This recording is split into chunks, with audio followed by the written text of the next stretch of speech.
welcome back to my channel with a new video, and please don't forget to hit the subscribe button for more videos. Right, today's topic is a rapid revision on chemical bonding. So we're starting from non-metals. Right, so what forms the covalent bond? A sharing of electrons between non-metals forms the covalent compound. So we can divide the covalent compound into two groups. One is the simple molecular compound,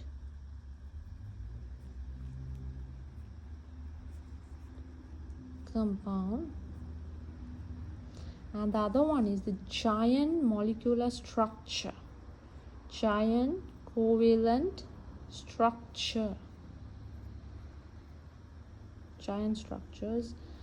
So when we talk about the simple molecular compound, we consider the force of attraction between the particles, right?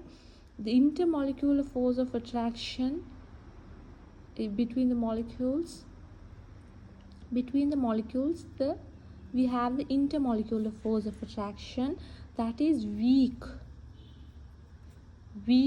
right? Intermolecular at force of attraction, but the covalent bonds are strong. It has strong covalent bonds due to the weak intermolecular force of attraction. The melting and boiling points are both of them are low. Right, now we're going to talk about the electric conductivity. Right, so they are poor conductor of electricity, poor electrical conductivity. So likewise, now we are considering the giant covalent structure. What are the examples? Can you tell me some examples? Carbon, right, has two forms, that is diamond and graphite comes under this, the giant structures. And we also take silica. So you know the 3D atomic structure, right? So they also have strong covalent bonds.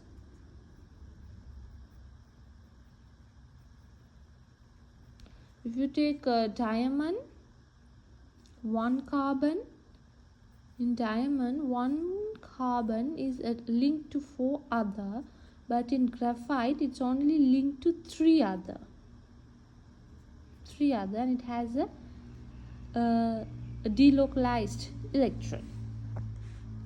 So usually silica and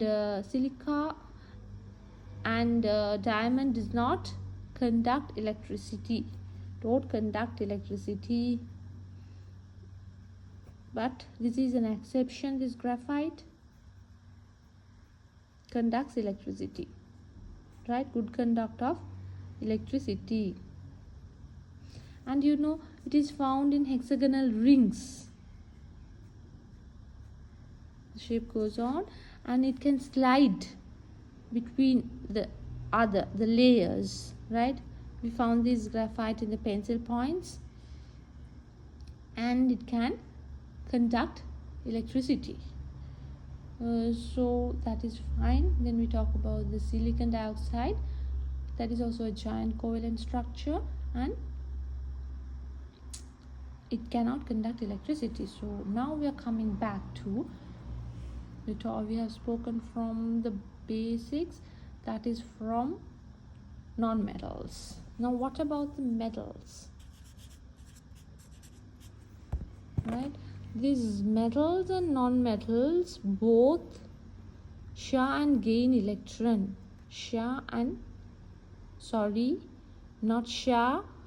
Lose and gain electron. It is lose and gain. electron to form ions, forming ionic compounds, ionic bonds forming to ionic compounds. So what about these ionic compounds? They have a giant lattice structure. We call that giant lattice structure. Example, sodium chloride is a very good example. One sodium is surrounded by 6 chlorine atoms, and a chlorine atom is surrounded by 6 sodium atoms in a 3D structure. So what about the physical properties? What are the physical properties? We have boiling and melting point. They are very high. And what about the electricity conductivity? Good electrical conductors.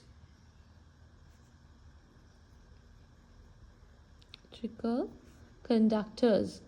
So how do they conduct electricity? Conductors in the molten state or in the aqueous state. Molten aqueous state, not as a metal, right? So they are in the molten aqueous state. They are good conductors of electricity. So now we have talked all this while about two main types of bonding. One is the covalent and the other one is the ionic. But so far I have not talked about another one bonding is there, another type of bonding, and that is called the metals. Bimetals form the metallic bonding. So what is this? When the metals become ions, they also become positive ions, and they have some electrons, right? They lose some electrons in their shell, the delocalized electrons. Delocalized electrons. So there is an attraction between these positive ions and these delocalized electrons, causing a electrostatic attractive force between the positive ions and the delocalized electrons.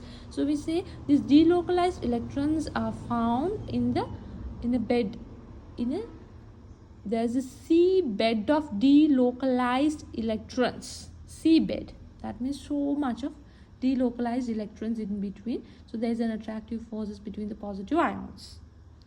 But whereas in ionic bonding we have positive and negative ions. Alright, so metallic bonds are found in the metals. They're good conductor of electricity. The melting and boiling points are